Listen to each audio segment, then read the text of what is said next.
Kahit Bicolano ako, hindi ko binoto si Leni Robredo. At si Chis Escudero na inuupuan mga kababayan hinigaan tinulugan yung impeachment. Kahit kalapit province natin, hindi na yan makakaulit sa akin. Nakaka-turn off mga kababayan ang ginagawa ni Chis Escudero. Di ba pa? So, ganun kami dito sa Bicol. Kahit kababayan namin, pag hindi tama yung ginagawa, hindi natin kinukonsinte. Dapat sana ganun tayo sa buong Pilipinas. Kaya lang talagang yung ibang tao, problematic talaga pag dating sa pag-unawa, naging parang kulto na po. Sa kulto kasi po, marami dyan sa Mindanao ang kulto. Una si Senyor Aguila. Marami naluloko. Tapos si Pacquiao. Yan sabi ni Laila de Lima, ano yan, korte o kulto?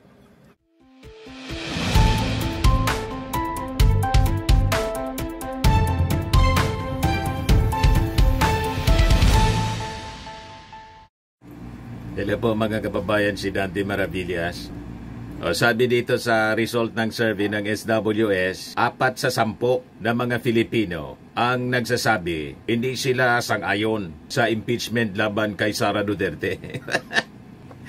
biglang dumami na. Dati 57 sa Okta Research, ngayon bumaliktad na mga kababayan. Noon 57% sang-ayon na ma-impeach si Sara Duterte. Biglang naging 32 na lang mga kababayan. So, yung nag-agree, 42% disagreed. Ano niya, Mr. Maravillas? Ang masasabi mo niyan, malamang mga pro-China na naman po ang nagpundo nito. Aktibo po ang mga pro-China dito sa Pilipinas para pilipitin ang isipan ng mga tao. Pero marami na po ang hindi na niniwala sa survey kasi laging mataas ang ratings ni Sara. Si Sara na wala man pong ginagawa. Sabi nga kasi na sa press briefing ni Jose Castro, si President Bongbong niya umaaksyon, si Sara sige lang bakasyon. Ayan pakinggan natin yung sinabi ni Jose Claire Castro. Tama naman po na ang bawat tao, lalong-lalo na po ang public servant, ay dapat nananalamin at ina-assess niya yung sarili niya kung siya ba'y nagtatrabaho, namumulitika o nagbabakasyon lang. Ang Pangulong Marcos Jr., alam po niya ang direksyon niya. Alam po niya ang dapat na gawing trabaho at yan po ang pinag-uutos sa lahat ng public servants, lalong-lalo na po sa ilalim ng executive department. Ang utos sa amin ay magtrabaho. Iwasan ang pamumulitika. Nakita niyo naman po siguro, kanina lamang po ay pinasinayaan niya ang pagbibigay ng 387 na ambulances para sa mga LGUs natin. Nakita niyo na rin po kung paano siya tumulong na mapaunlad pa ang sektor ng agrikultura. Pati na po ang mga mangingisda ay nakikinabang sa binibigay po na tulong at ayuda ng pamahalaan ni Pangulong Marcos Jr. Hindi po nag-aaksaya ng panahon ng ating Pangulo para tumulong sa taong bayan. Trabaho lamang po talaga ang nasa isip ng ating Pangulo. Sa ngayon po ba ay nasaan si VP Sara o si Pangulong, si Vice Presidente nung yan ay sinabi niya? Nasaan po ba siya ngayon? The Hague. Okay, at ating pagkakaalam hanggang kailan po siya doon? Hanggang July 23. So, yun lamang po. Tandaan po natin, ang Pangulo po, aksyon, aksyon, hindi bakasyon. Nasagot lang din naman daw po siya sa mga attacks po ng Marcos admin. May dagdag po ba tayong comment doon? Siguro po, mas magandang ma-review po niya yung kanyang mga sinabi. Tandaan po natin, nung inilunsad po yung 20 pesos na bigas, yung po ba ay pag-atake sa Vice Presidente? Pero inatake niya po ang proyektong ito ng Pangulo na 20 pesos na bigas. At marami pa pong sinabi ang Vice Presidente na hindi naman po issue ng Pangulo at ng gobyerno. Yung Pangulo, action, action, action. Si Sara, bakasyon, bakasyon, bakasyon, pero mataas ang ratings. Pati yung impeachment, mga kababayan, ang sabi, 42%. Maniwala ka ba naman dito sa survey ng SWS? 4 in 10 disagree with impeachment complaint versus Sara Duterte. Yan o. Kaduda-duda, mga kababayan. Malamang sa malamang ang nagpa-komisyon yan, China. Yung mga survey ngayon po, hindi nakapanipaniwala. Influensyado ng kwarta. Di ba po? Para lasonin yung isipan ng mga tao. Yan, sabi dyan, no? Out of 1,200 adults polled in late June, 42% disagreed with the impeachment complaint against Duterte, while 32% agreed. 18% were undecided, and the remaining 7% did not have enough knowledge about the matter to give an opinion. Sabi po sa result ng SWS survey. So marami yung undecided. 18% pa, mga kababayan. 32% lang yung nag-agree. Yan 18% undecided. Yung total sa buong Pilipinas. Tapos 42% yung disagree. Sa Metro Manila, mas marami yung agree. 44%, yung disagree 32%, baliktad. Pero sa buong Pilipinas, baliktad, ang disagree 42, ang agree 32. Sa Balance Luzon, 40% ang agree sa impeachment. Disagree 33%. Sa Visayas, 28% yung agree sa impeachment, 46% ang disagree. Sa Mindanao, 13% lang yung agree, 65% ang baluarte kasi siya ng mga Duterte. Pikit mata nila na tinatanggap na lang yung mga kawalangyaan. Basta kababayan nila. Wala tayong ugaling ganyan. Dito sa Bicol, wala tayong ugali. Sabi ko nga sa inyo, kahit Bicolano ako, hindi ko binoto si Leni Robredo at si Chis Escudero na inuupuan, mga kababayan, hinigaan tinulugan yung impeachment. Kahit kalapit province natin, hindi na yan makakaulit sa akin. Nakaka-turn off, mga kababayan, ang ginagawa ni Chis Escudero. Di ba pa? So, ganun kami dito sa Bicol. Kahit kababayan namin, pag hindi tama yung ginagawa, hindi natin kinukonsinte. Dapat sana ganun tayo sa buong Pilipinas. Kaya lang talagang yung ibang tao, problematic talaga pag dating sa pag-unawa, naging parang kulto na po. Sa kulto kasi po, marami dyan sa Mindanao ang kulto. Una si Senyor Aguila. Marami naluloko. Tapos si Pacquiao. Yan sabi ni Laila de Lima, ano yan? Korte o kulto? You see? Naging kulto. Mga kababayan yung korte. Ngayon, nag-react na rito si House Prosecutor Batangas Representative Jinky Luistro. Tama naman yung kanyang sinabi. Yung impeachment trial niya, hindi ididikta ng survey. Hindi resulta ng survey ang magdidikta sa mangyayari sa impeachment trial ni Vice President Sara Duterte dahil ito ay isang constitutional duty. Ayon kay Batangas Representative Gervil Luistro, na isang miyembro ng prosecution panel. So sabi po ni Luistro, regardless of the result of the survey, we have a constitutional duty that we really have to face. There is nothing which is more supreme than the Philippine Constitution, sapagkat ito po ang mandato ng taong bayan. Tama po, kasi pag survey na po, popularity contest na lang ang paglapat ng hustisya, malamang sa malamang, ang ating bansa, mga kababayan, pupulutin sa kangkungan.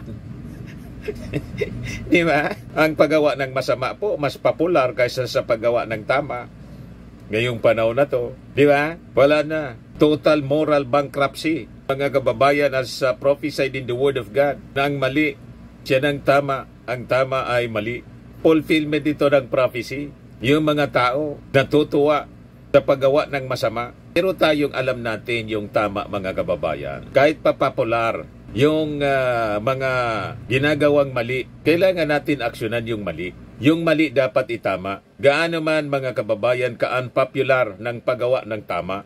Kaya sabi po ni Luis Tro, so regardless of the result of the survey, mataas man ang porsyento na sumusuporta sa impeachment o mababa man ang porsyento na sumusuporta sa impeachment, this is mandatory for us to conduct a trial. Paliwanag ni Luis Tro, itong kaso ng impeachment niya na inihain laban kay Duterte, Sara Duterte, isa itong legitimate prosecution at hindi ito political persecution gaya ng sinasabi ng kampo ng Vice Presidente. Si Sara mismo ang nagsasabi niya na political persecution. Sabi ko nga po, kung yan ang paniwala niya, di fine. Ang ibig sabihin, mahina ang ebidensya kasi political persecution man lang. Kung mahina ang ebidensya kasi political persecution man lang sa kanya, bakit hindi niya mismo harapin ang impeachment trial para patunayan political persecution lang ito? Wala mang ebidensyang malakas. O bakit ayaw niya? O di ba? Ang laro ng kanyang mga kakampi sa Senado, parehas ng laro, game plan ng defense. Idiskaril ang trial. Wala na dapat mangyaring trial. Yun ang ipupos ni mga kababayan. Hindi nagbabago posisyon ni Senator Bato. Nagpapresyon kanina. Ayan Senate 20th Congress jurisdiction sa impeachment ni BP Sara kakwestiyonin ni Bato. Senate, ang tinatanong ko kasi, bago ang komposisyon, itatanong ko sa plenaryo namin as a Senate na as an impeachment court. So hindi nila susundin po ang mandato ng konstitusyon to forthwith proceed. I-delay nilang sa question of technicality. Ganon mga kababayan, kaliko ng pag-iisip ngayon ng Senado. Kaya dapat talaga isulong ang pag-aboli sa Senado. Hindi na siya naglilingkod sa interes ng mga mamamayan kundi sa isang tao. Diba? Kinakamote mga kababayan ng mga mamamayan Pilipino. Natitirang matino sa Congress po, yung mga congressmen.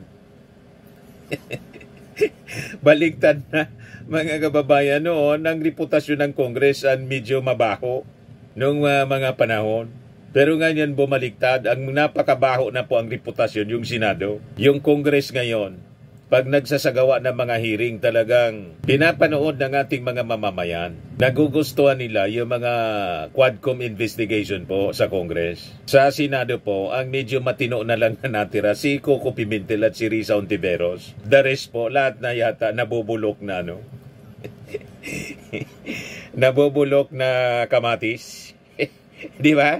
So it is a legitimate prosecution yan, hindi political persecution. Sabi ni Luis Tro, kung walang ebidensya, that is political persecution niya. Pero kung may ebidensya, that is a legitimate prosecution.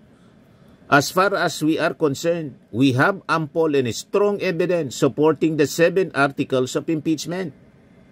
Inamin naman ni Luis Tro na maaring mayroong epekto sa sentimiento ng publiko ang mga naging pahayag ng mga senator judge at popularidad ni Duterte.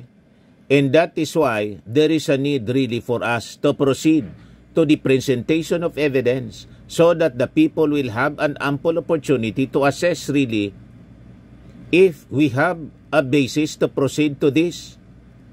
Pray for that. That is of course the removal and the perpetual disqualification. Hinimok niya ang kalagahan na makita ng publiko ang mga ebidensya sa isasagawang impeachment trial upang makabuo ng angkop na opinyon. Kaya dinidelay mga kababayan ng mga senador para mapagod ang ating mga mamamayan at sumang-ayon na lang sa kanilang narrative. Ay yung yung CBCP nag-react na po. Mamaya basahin ko po sa inyo yung reaction ng Catholic Conference Catholic Bishops Conference of the Philippines. So sabi ng representative ng Batangas, the people are entitled to see the evidence of the prosecution so that at the end of the day, sabi ko naman, after we are done with the presentation of evidence, they can either vote to convict or to acquit. So I believe there is nothing to lose if they will allow the prosecution to proceed with the presentation of evidence, sabi po ni Luistro. Yun ang tama po. Tingnan na yung ebidensya. Sabi ko nga po, bakit ba naman natatakot sila sa Senado? Unang-una, marami silang kakampi ni Sara. So bakit ayaw nilang ipresenta yung ebidensya? Natatakot ba sila na magdesisyon ng akwital? Kung makita ng publiko na talagang napakalakas ng ebidensya laban kay Sara Duterte pero inakwit nila? Diba? So lumalabas, takot na takot yung mga senador. Nakakampi ni Sara, despite na pwede naman sila na mabumutong akwital. Kasi sigurado, pag inakwit nila si Sara, sira na po ang kanilang politika. Masisira ang politika ng mga senador na aakwit kay Sara sa lakas ng ebidensya na hawak ng prosekusyon. Yan ang katotohanan yan, mga kababayan. Kaya pinipigil nila talaga ang trial na mangyari. Gusto na lang nila itong ibaon sa limot, ibaon sa propaganda ng kanilang mga kakampi. Tapos palabas sila ng mga survey, yung kanilang mga kakampi gagawa ng survey na bibilogin yung isipan ng mga tao. Majority niya ayaw na ng impeachment. O diba, mga kababayan? Ganun ang strategy ng mga mukong na to. Sa survey, mga kababayan ng SWS, 44% ng mga Filipino naniniwala na dinedelay talaga ng Senado ang impeachment trial kay Duterte. Ito yung sabi ng CBCP. CBCP disturbed by Senate inaction on impeachment case. We are disturbed by the delay in the Senate in executing the constitutional demand for impeachment process. Sabi po ng CBCP. The bishops emphasize that the impeachment, if pursued with integrity, is a legitimate avenue to uphold transparency and accountability in public office. Cardinal Pablo Virgilio David reminded senators that the role is a solemn mandate and not a matter of political discretion. The CBCP also called on Filipino faithful to reject moral indifference and take an active role in national discourse. We call on our faithful to listen to all sides with openness and foster a culture of engaged citizenship rooted in our Christian faith. Sabi po sa statement ng CBCP. Diba, mga kababayan? Ito naman po yung bago naming product na binibenta online. iGlow Serum, whitening po siya. Tingnan ninyo yung epekto sa aking anak na architect before and now. Yung mga inquiries po ninyo, dumiretso na lang kayo sa kanyang Facebook account, Riz Maravillas.